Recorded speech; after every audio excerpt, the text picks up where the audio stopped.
It's Dr. Hall, and we're heading into lecture 23, which is all about emotions and stress. This lecture is broken down into four main parts. First, we're going to talk about kind of the what and why of emotions.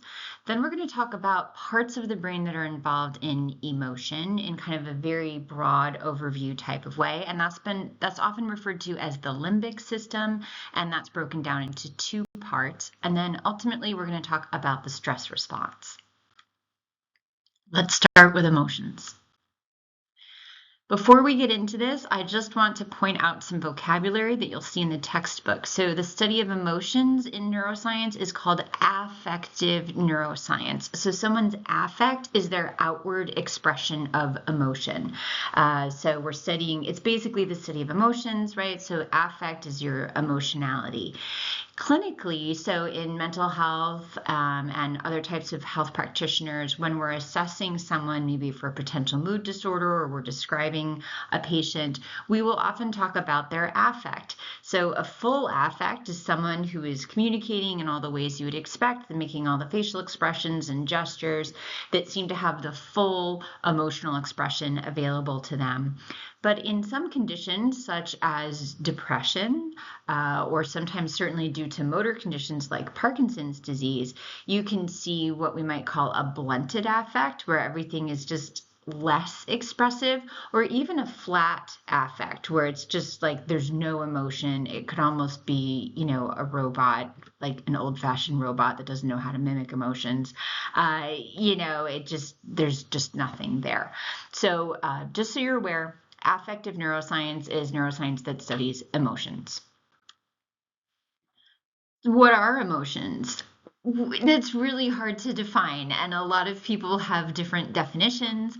The best that most folks come up with is it's an internal reaction to stimuli, and the stimuli could be internal, coming from within, or external, coming from without. And they come in a variety of different categories depending on whom you ask. So Ekman, who did a lot of work in the 60s, came up with, I think it's 7 or 8.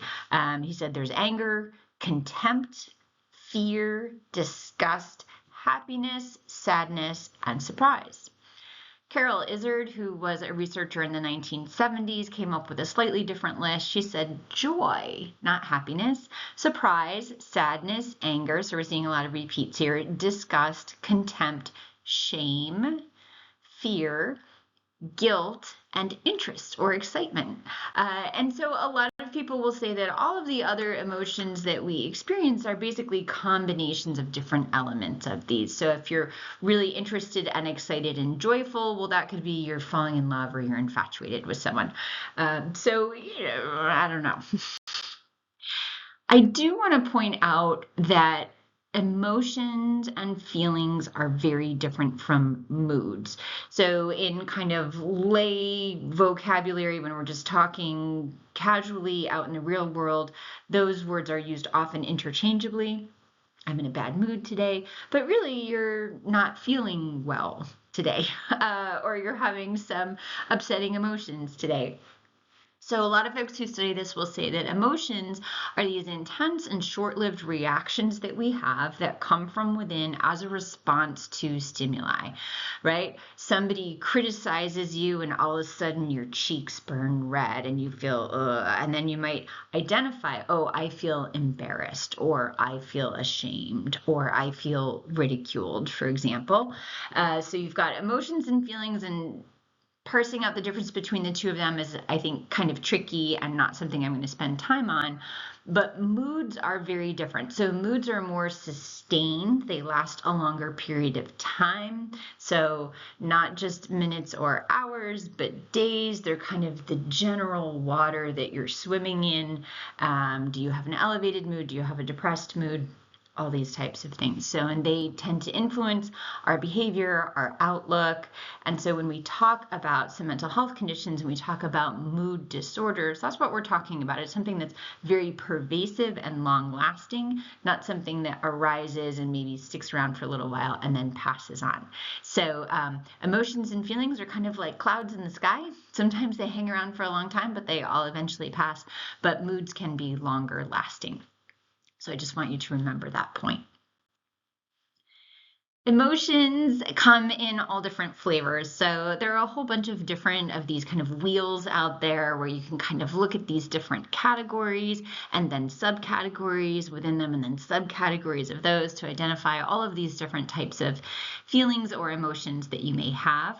And this can actually be a really helpful practice. So naming your emotions and feelings can be a good way to kind of take inventory of where you're at so you're aware of it, and then can take that into account as you make decisions about your behavior and your choices. And it can also give you a little bit of distance and perspective, right? Like, I'm not angry, I'm feeling angry, right? So like that can be a little bit empowering to give yourself a little bit more control over your feelings. Why do we have them? Well, we know that fear is one of the most basic, one of the most primitive, one of the most evolutionarily well conserved. And it kind of makes sense. It's a survival mechanism. If a bear is roaring at me, I should feel afraid and I should run away, right? And I'm going to have an acute stress response, which we're going to talk about later in the lecture. And everybody's going to see my face and I'm like terrified. And then the rest of my tribe is going to be like, oh, and then they're going to activate and then we're all going to run away together. So it's a survival mechanism to be afraid of things that could be harmful to you. Interestingly, disgust is probably also a survival mechanism. Not wanting to eat that moldy vegetable or fruit, right? Or the rotting piece of meat because it kind of smells disgusting. Interestingly, we also have social disgust when people behave in ways that we feel are unacceptable, which is mostly culturally constructed, but some of it maybe perhaps is kind of just inborn. And we're social animals, so we also regulate ourselves and our behaviors that way as well. So kind of interesting. Why joy? I don't know, just for fun, maybe. I don't know. Or maybe these berries are so delicious, go eat them, and they're good for you. I don't know. The interesting thing is that facial expressions are remarkably consistent across human cultures. So psychologists and neuroscientists have studied this and look at people who are surprised or afraid or angry or disgusted, and people make the same faces no matter where you grew up, no matter what culture you're a part of. Like, the faces we make with these different emotions seem to be very hardwired, which I think is crazy and cool. Now, I'm going to say gestures are not. So some of the gestures that you might make in the United States have very different meanings in other countries and could be considered rude or obscene. So gestures are not consistent, but facial expressions are. And this makes sense. We use people's facial expressions to kind of read their mood, or excuse me, their emotions, and see what's going on with them. And they were able to standardize this looking at precisely what muscles are contracting, what part of your anatomy is moving in what way. And there's this whole coding system that you can use to analyze people's emotions by recording and analyzing their facial expressions. So this kind of makes sense. Again, we're social animals. Our survival is enhanced by being able to have good relationships and good communication with the members of our group. And so certainly having facial expressions that help communicate for us would be beneficial. So that's part of the thought there. Now, there's some really incredible applications of facial expressions. There was a study that they did where they looked at couples who were going to couples counseling, and they videoed them during their sessions. They, of course, got informed consent and all that. And then they used that facial coding system and analyzed all the different emotions that they were seeing on people's faces. And if one or the other of the members of the couple expressed contempt, they predicted that they would not make it through couples therapy, that they would end up getting divorced with 93% accuracy. So really interesting that you could actually use that to kind of help predict what was going to happen with that particular couple. We also know that people with major depression and with bipolar personality disorder are less able to appreciate and see happiness in other people's facial expressions. which is fascinating, especially because two things.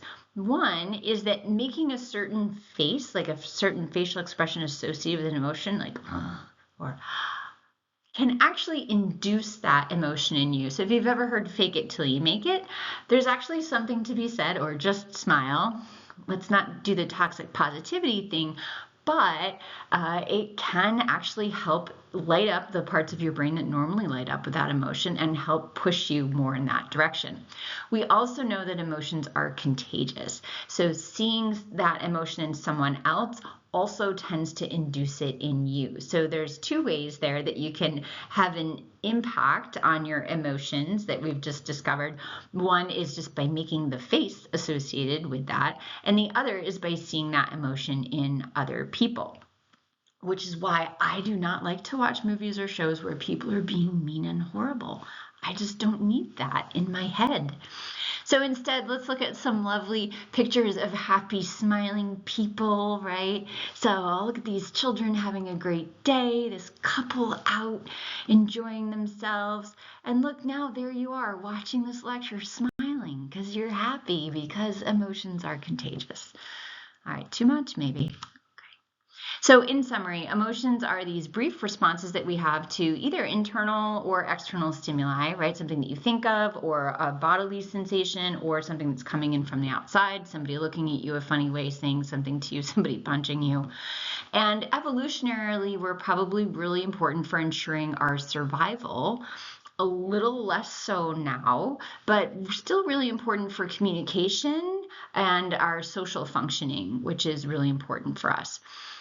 Those facial expressions are conserved across all cultures. They can be used to assess quite accurately a person's emotions, and we do see difficulty interpreting them in some mental health disorders. Then remember, of course, emotions are contagious by either seeing them in somebody else or even making the face of that emotion yourself. That's it for 23A.